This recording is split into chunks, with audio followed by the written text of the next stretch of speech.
Hi folks, it's Simon at Health and Fitness Scotland. Today we've got the physio hat on again. Now, most people listen to this, and I'm probably not wrong in this, is you all drive. We all have to drive, probably to and from work, to and from the shops.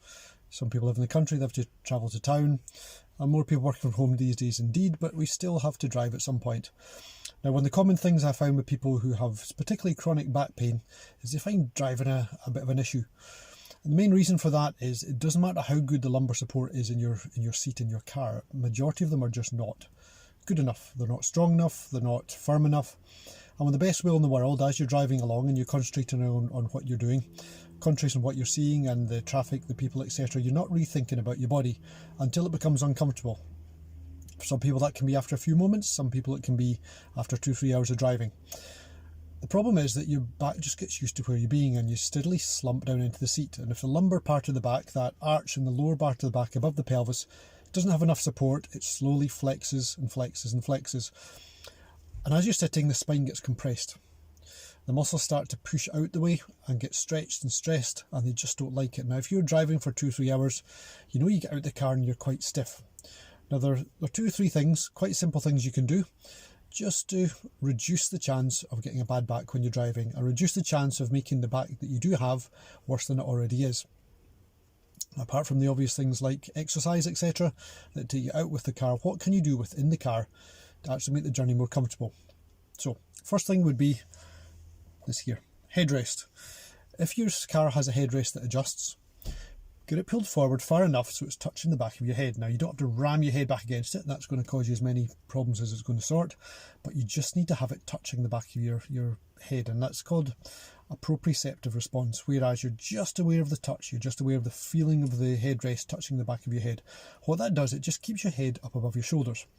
As you're driving along and your head's not in the headrest, you'll find slowly and steadily the body starts to bend down and flex forward. Just as you get used to the position, you get a little bit lazy, you might have cruise control on, you listen to the music, you're not paying attention. Whereas if you can keep the head just upright against the headrest, it's just keeping the head above the shoulders and reducing the strain. Second thing you can do is get one of these. And this is a lumbar roll. I've taken mine out just now, so my back's a bit uncomfortable. Now, I don't really have a bad back, but I have one of these in the car 24 hours a day, all the time. It just sits there. Now, they usually have a handy strap on the back that you can just strap around the seat.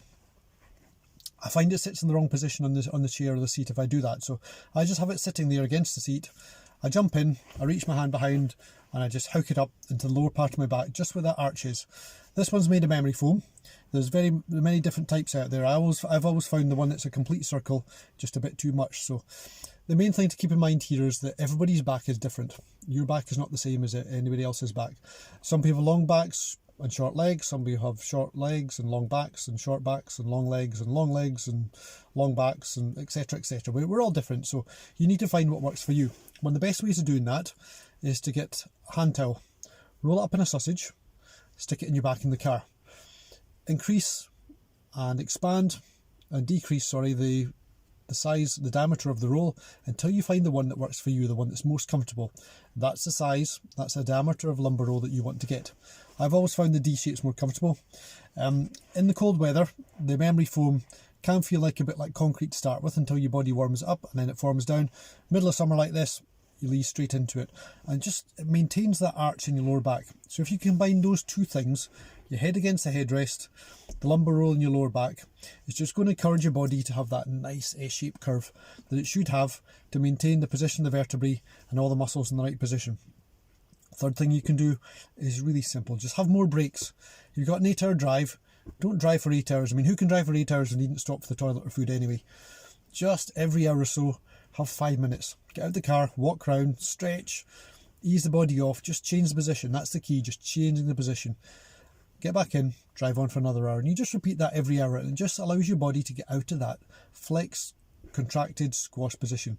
Because with the best will in the world, as we're driving along, we just don't pay attention to our body. So just be more mindful. Headrest, lumbar roll, have more breaks. Simple and easy. Thanks for your time, and if you're watching us on Facebook, remember to like and share. If you're watching this on YouTube, click subscribe so you can get all the rest of the videos that are going to be coming out, and feel free to comment on anything, because we'll answer all questions, and especially with suggestions for future videos, because we want to give you the information that you need that's going to help you particularly and personally. So shout away, comment away, and look forward to seeing you soon. Thanks for your time.